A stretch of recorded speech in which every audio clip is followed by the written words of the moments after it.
नमस्कार। आपका अखबार के इस अंक में आपका स्वागत है। मैं हूं प्रदीप सिंह।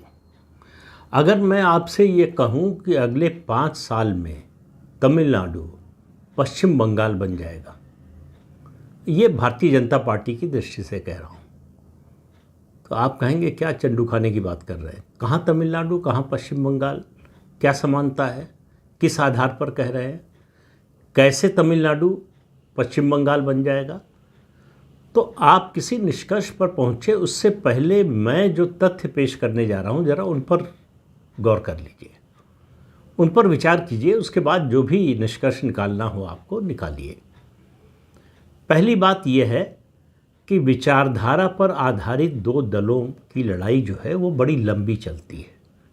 उसकी वजह यह है कि दोनों में से कोई अपनी विचारधारा से समझौता करने को तैयार नहीं होते। तो अब आप दोनों राज्यों में देखिए, पश्चिम बंगाल में 34 साल सीपीएम का लेफ्ट फ्रंट का राज चला, भारतीय जनता पार्टी लड़ नहीं पाई, हाशिए की पार्टी ही रही। लगभग 5 दशक से ज़्यादा समय से द्रविड़ पार्टियों का राज तमिलनाडु में चल रहा था, भारतीय जनता पार्टी लड़ नहीं पाई, हाशिए की ही पार्टी रही। राष्ट्रीय पार्टी हो गई। 2014 में प्रधानमंत्री नरेंद्र मोदी का पूरे देश में डंका बज रहा था, तब भी पश्चिम बंगाल और तमिलनाडु में भारतीय जनता पार्टी हाशिए की ही पार्टी रही। तो फिर सवाल यह है कि फिर ये लड़ाई बदली कैसे पश्चिम बंगाल में, जरा इसको समझिए तो तमिलनाडु की बात समझने में आसानी होगी। तो पश्चिम बंगाल में ज़रूरत थी एक ऐसी पार्टी की जो विचारधारा पर आधारित ना हो। अगर विचारधारा पर आधारित नहीं है तो एक विचारधारा पर आधारित है जो सत्ता में है और वो उससे समझौता करने को तैयार नहीं है। दूसरी पार्टी जिसकी कोई विचारधारा नहीं है वो कुछ भी करने को तैयार है, कोई भी समझौता करने को तैयार है। उस पार्टी के रूप में आई तृणमूल कांग्रेस। ममता बनर्जी उसकी नेता बनी, कांग्रेस से निकली थी। कांग्रेस की भी जो भी विचारधारा रही हो, कभी कोई समय था जब थी, कांग्रेस की भी विचारधारा उस तरह से नहीं है, लेकिन कांग्रेस कुछ चीज़ों को लेकर समझौता करने को तैयार नहीं थी। तृणमूल कांग्रेस यानी ममता बनर्जी कोई भी समझौता करने को तैयार थी, उनको सत्ता चाहिए थी। उनको पश्चिम बंगाल से लेफ्ट फ्रंट को हटाना था सत्ता से। तो वो इसलिए किसी हद तक गई, वो कहा जाता था कि वो लेफ्ट से ज़्यादा लेफ्ट हो गई, तो उनको लेफ्ट बनने में कोई दिक्कत नहीं हुई और लेफ्ट से आगे जाने में, लेफ्टिस्ट विचारधारा में, उसमें भी कोई दिक्कत नहीं हुई। नतीजा क्या हुआ?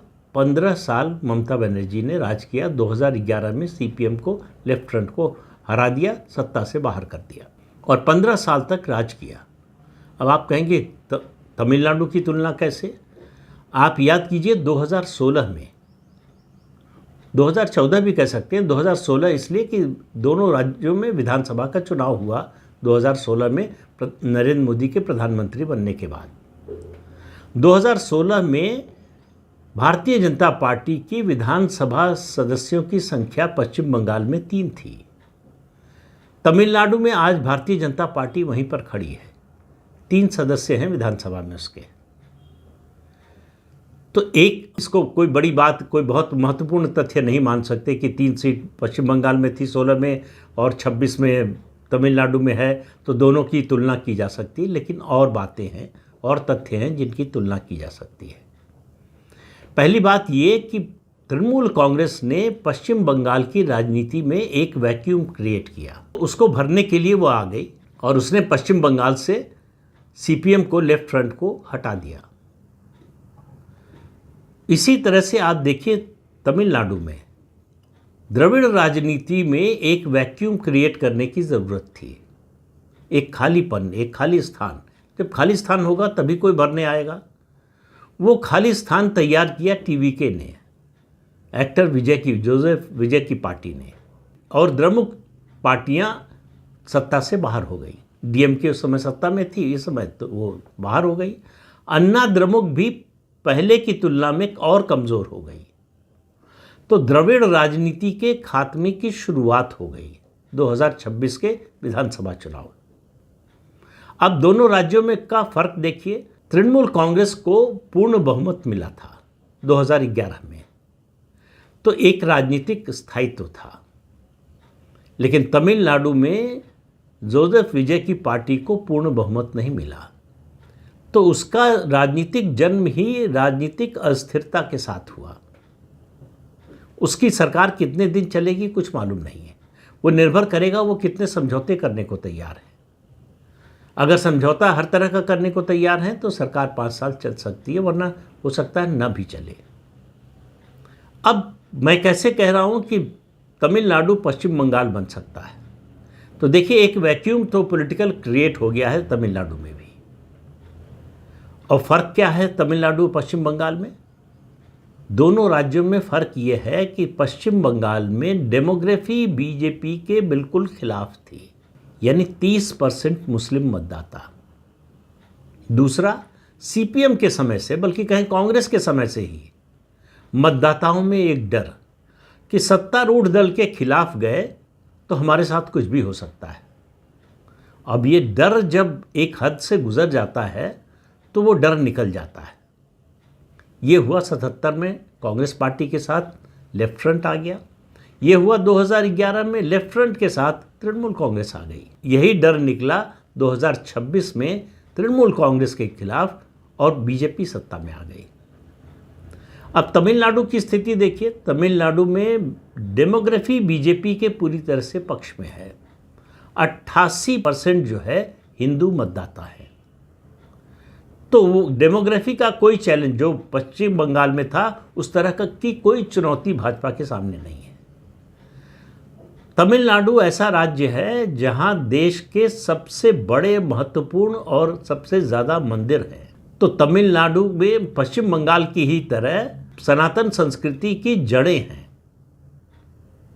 पश्चिम बंगाल में उसको दबाने की कोशिश की गई मुस्लिम तुष्टीकरण की राजनीति से। तमिलनाडु में उसको दबाने की कोशिश की गई द्रविड़ राजनीति से। उन्होंने किसी मजहब का सहारा नहीं लिया। उन्होंने कहा कि हम किसी धर्म को ही नहीं मानते। यहां से शुरू किया, इस आधार पर हिंदुत्व का, सनातन का विरोध किया। दूसरा, सनातन के खिलाफ जो हथियार इस्तेमाल किया द्रविड़ पार्टियों ने, द्रविड़ राजनीति ने, वो ये कि सनातन को जातिवाद से जोड़ दिया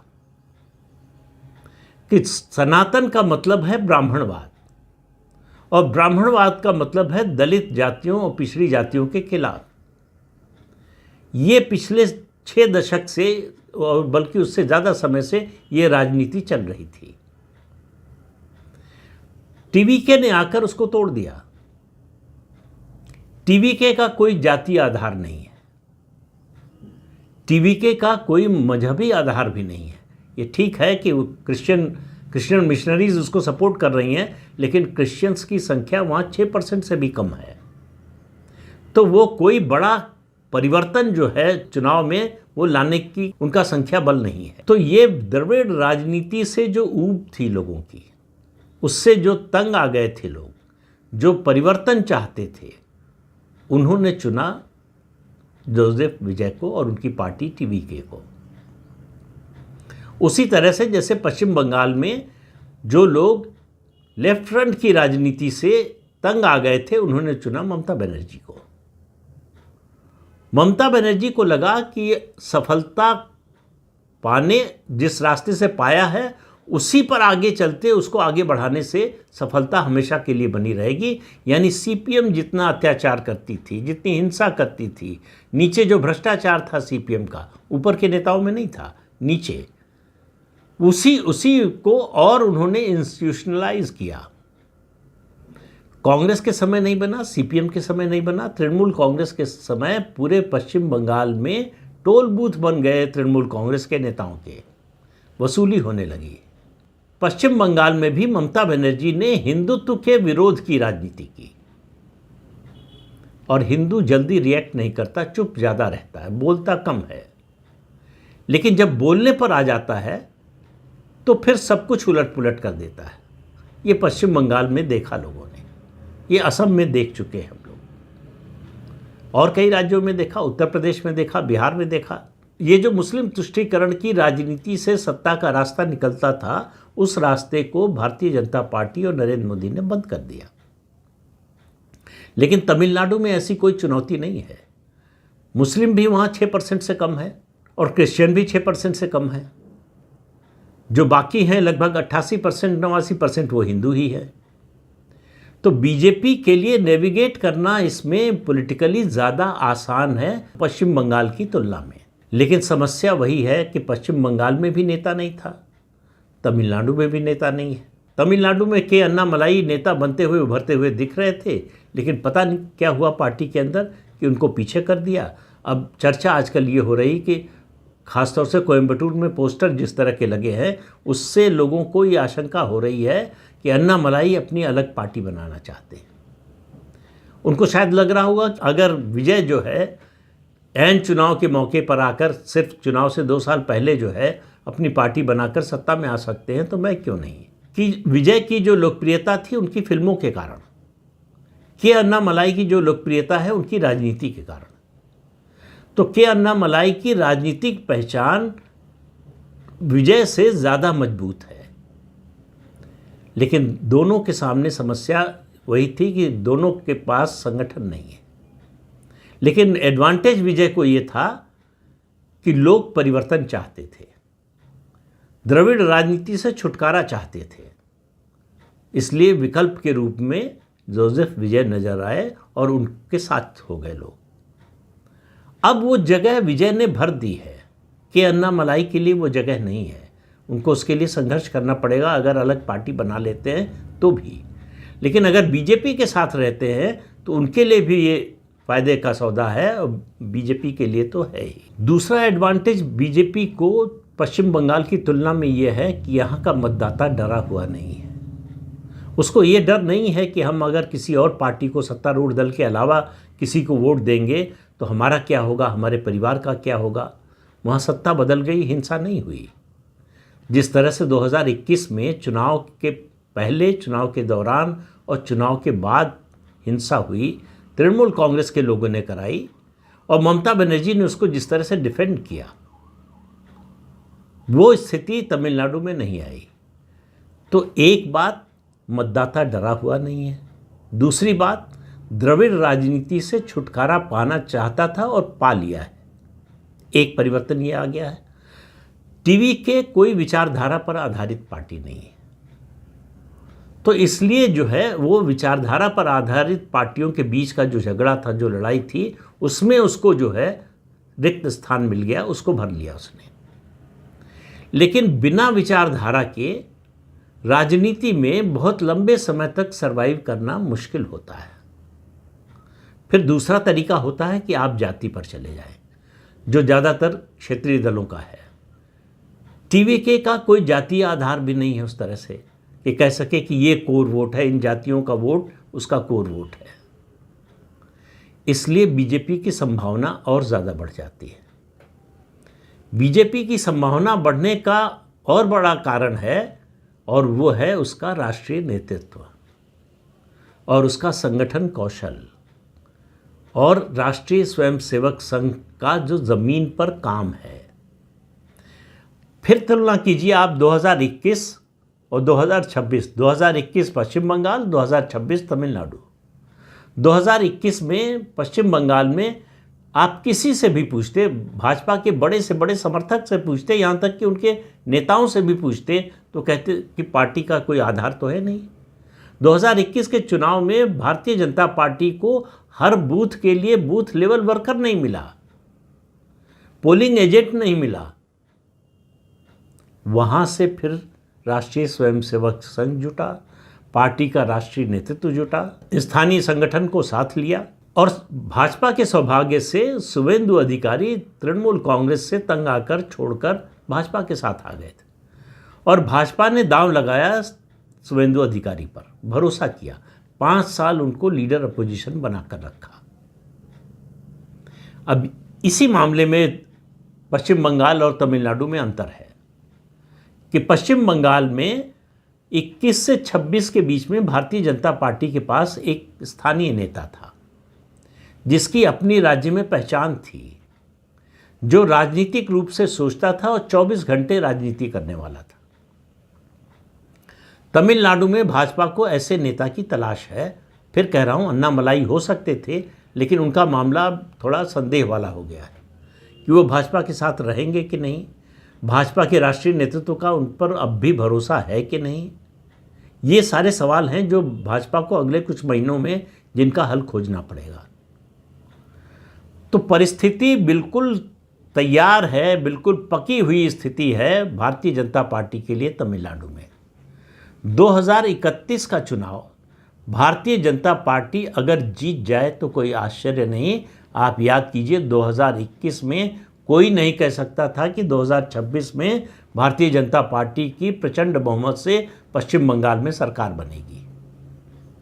तो जब परिवर्तन होता है तो इसी तरह से बड़े स्केल पर होता है, बड़े पैमाने पर होता है, और वो पहले से दिखाई नहीं देता है क्योंकि उसकी तैयारी हो रही होती है।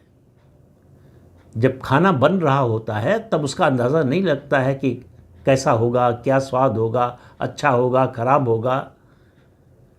तो बनते हुए देखकर कोई बहुत ज़्यादा उम्मीद ज़्यादातर मामलों में नहीं बनती है, कभी कभी बन भी जाती है। तो उसी तरह से पार्टी का संगठन जब खड़ा हो रहा होता है, बन रहा होता है, तब बहुत सी चीज़ें बहुत स्पष्ट, उसकी तस्वीर बहुत साफ नहीं होती है। तमिलनाडु के लिए पिछले कम से कम 5 सालों में, अगर 12 साल से न भी माने तो 5 साल में प्रधानमंत्री नरेंद्र मोदी ने जो किया है, तमिल संस्कृति, तमिल भाषा, इन सब के सम्मान के लिए और तमिलनाडु के विकास के लिए जो काम किया है, केंद्र से जो पैसा भेजा है, उस सब का असर जो है अब दिखाई देना शुरू होगा जब लोगों की आंखों से द्रविड़ राजनीति का चश्मा हटा है। इसलिए मैं मानता हूं कि जोसेफ विजय का आना भारतीय जनता पार्टी के लिए शुभ संकेत है। विजय से लड़ना भाजपा के लिए ज़्यादा आसान है बनिस्बत डीएमके या एआईडीएमके से लड़ना। दोनों द्रविड़ पार्टियां जो हैं वो अब अपने पराभव की ओर हैं, सत्ता से तो जा ही चुकी हैं। अब फिर से लौटकर अन्ना द्रमुक आएगी, इसके बारे में तो कोई नहीं कह सकता। द्रमुक आ सकती है, इसके बारे में भी भारी संदेह है कि एक नई पार्टी से, पहली बार चुनाव लड़ने वाली पार्टी से, पहली बार चुनाव लड़ने वाले नेता से इतनी जमी जमाई पार्टी जो सत्ता में थी वो हार गई इतनी आसानी से और इतनी बुरी तरह से। तो इसलिए डीएमके और एआईडीएमके पॉलिटिकली इर्रेलेवेंट नहीं हुए हैं, लेकिन सत्ता की दौड़ से बाहर हो गए हैं। अब एक जगह डीएमके ने खाली किए एक पॉलिटिकल वैक्यूम बना है, जिसको फिलहाल 2026 में जोसेफ विजय ने भर दिया है। अब ये जगह और बड़ी होने वाली है। क्या भारतीय जनता पार्टी इसको भर पाएगी? इसके लिए भारतीय जनता पार्टी के पास जो कुछ होना चाहिए सब कुछ है। सांस्कृतिक आधार, डेमोग्राफी का पक्ष में होना, संगठन, केंद्र में सरकार होना और टीवीके का विचारधारा विहीन होना, ये सारे तथ्य ऐसे हैं जो भारतीय जनता पार्टी के पक्ष में जाते हैं। लेकिन टीम कागज पर कितनी भी मजबूत दिख रही हो, असली फैसला तो मैदान में होता है।